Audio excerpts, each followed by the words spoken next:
the owner of the Newgate Mall, plans to pour $500,000 into overhauling the outdated food court in a bid to lure restaurateurs and hungry shoppers. Rent payments from eateries are never going to recoup the renovation costs, but for landlord Time Equities Inc., that's not the point.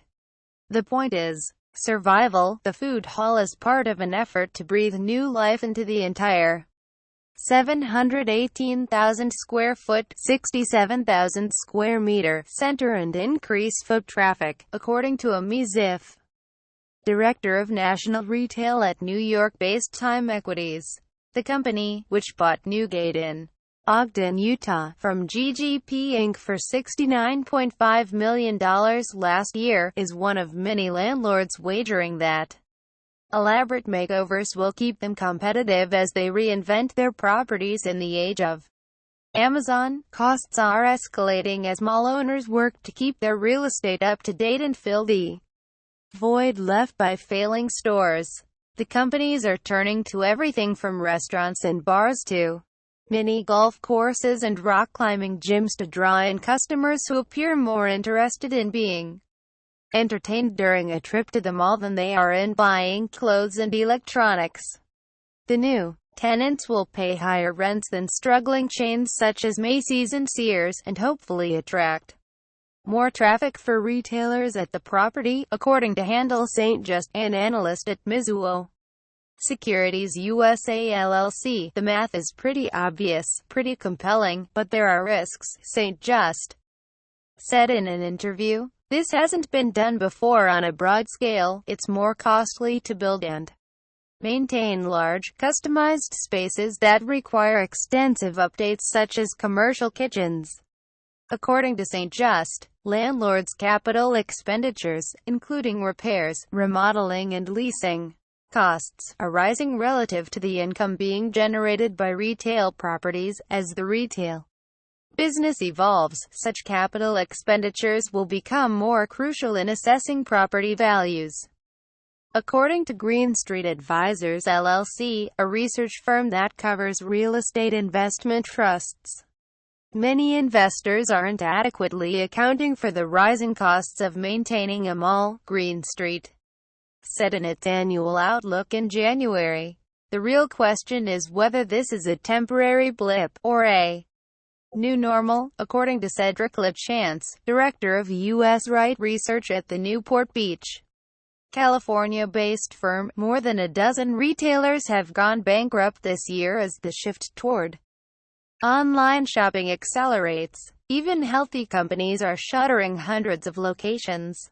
As many as 13,000 stores are forecast to close next year, compared with 4,000 in 2016, according to brokerage Cushman, to fill with more profitable ones.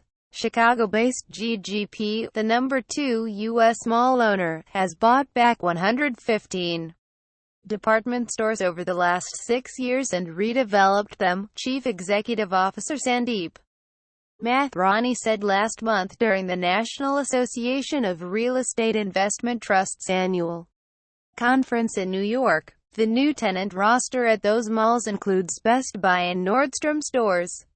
Restaurant arcade chain Dave made a very big statement by saying that over the next 5 years, we hope to recapture another 100 department stores.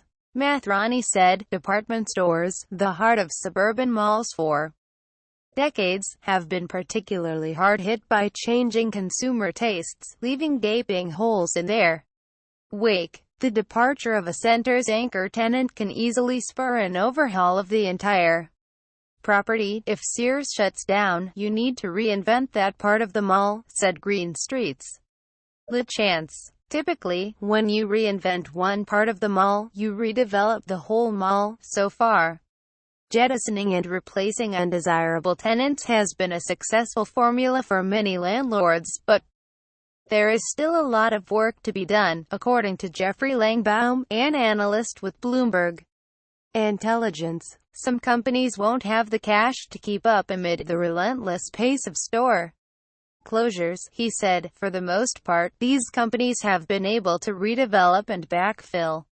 space. Langbaum said, That's great, but the big wave is still coming. The vacancy rate for malls crept up to 8.1% in the second quarter from 7.9% in the previous 3 months due to Macy's store closures, according to data provider Resync.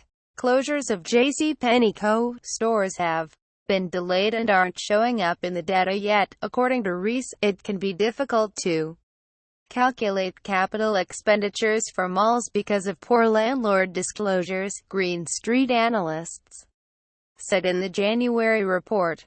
It's a challenge to distinguish between deferred maintenance, for example, fixing a roof, and projects that will actually generate additional revenue at a property.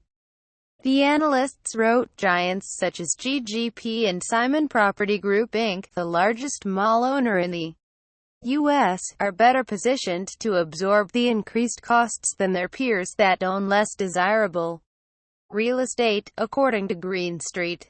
The two companies have some of the most profitable malls in the country, and their high sales volumes make it easier to recover expenses. For Simon, redevelopment costs as a percentage of net operating income climbed from 3.5% in 2010 to 16.6% in 2015, before dropping to 7.6% last year, according to data Mizuho pulled from the company's filings. A representative for Indianapolis-based Simon declined to comment. However, on a conference call in April, CEO David Simon responded to a question from an analyst about the potential for rising capital expenditures. "We spent a lot of capital in the portfolio to upgrade the look and feel. We're going to continue to do that," Simon said. "I think the returns will be there.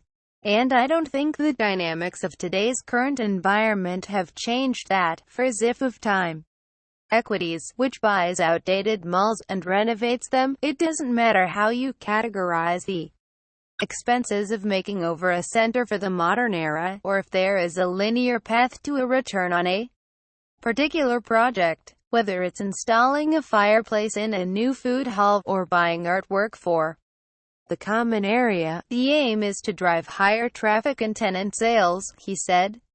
Ultimately, it's all cash going out the door. It's not always an exact science quantifying the return on investment when it comes to mall renovations and redevelopments.